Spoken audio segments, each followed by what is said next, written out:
Nós, do Comitê para a Proteção de Jornalistas, estamos muito preocupados com o desaparecimento do jornalista Dom Phillips e do indigenista Bruno Pereira, lá na região do Vale do Javari.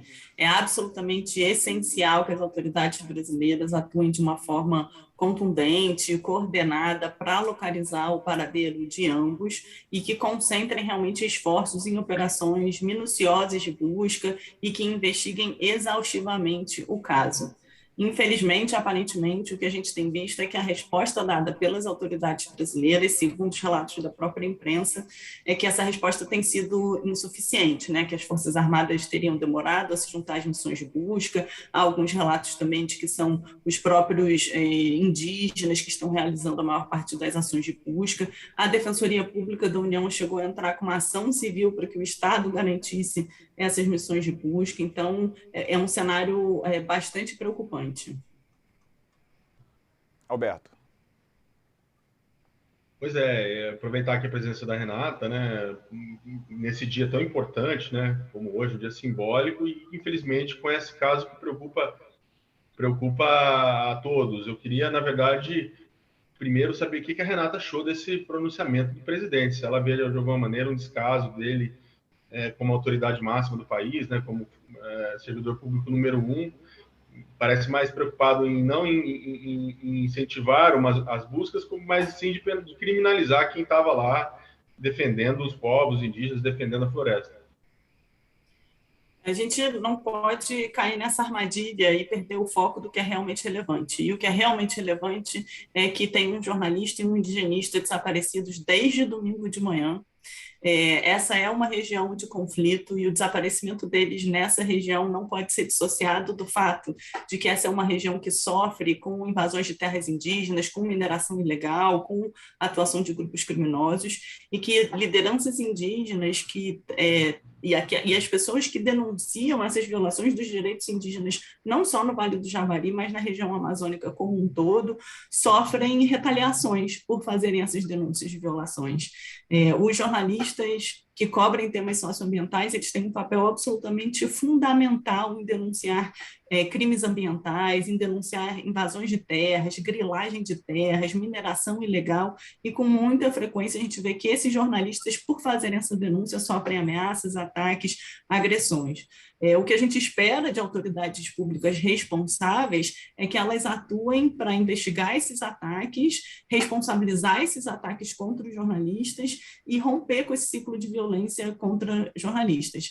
Como eu falei antes, é muito preocupante que 2 dias e meio depois do desaparecimento do Dom e do Bruno, a gente não tenha visto uma resposta das autoridades à altura da urgência do caso.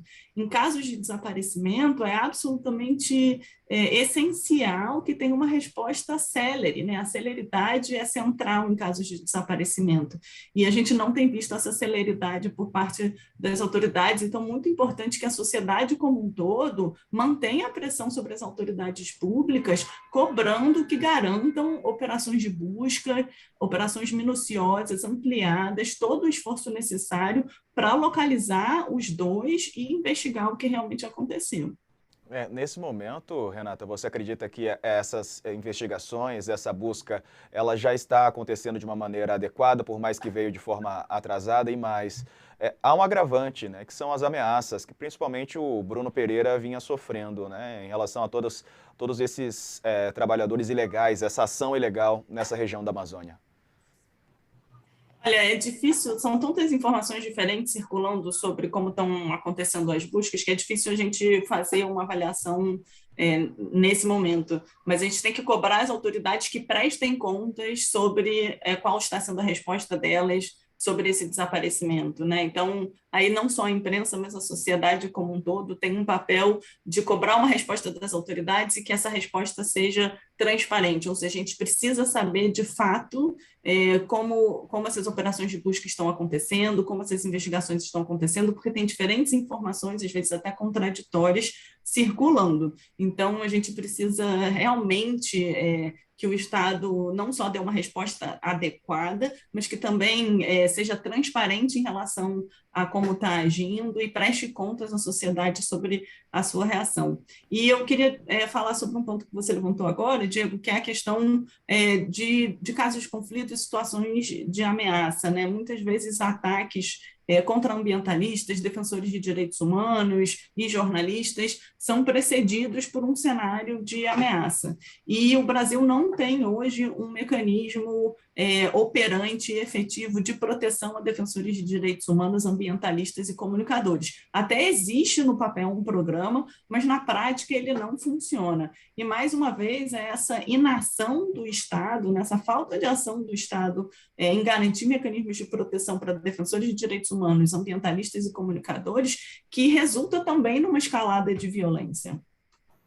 Pois é, aqui com Renata Neder, do Comitê para a Proteção de Jornalistas. Renata, seguimos aqui na torcida para que eles sejam localizados, bem, com vida. É claro que a esperança continua e, é claro, fica aqui também o nosso olhar atento e a cobrança em relação às ações e às buscas. Obrigado pela participação, boa noite. Obrigada, uma boa noite. Bom, Big,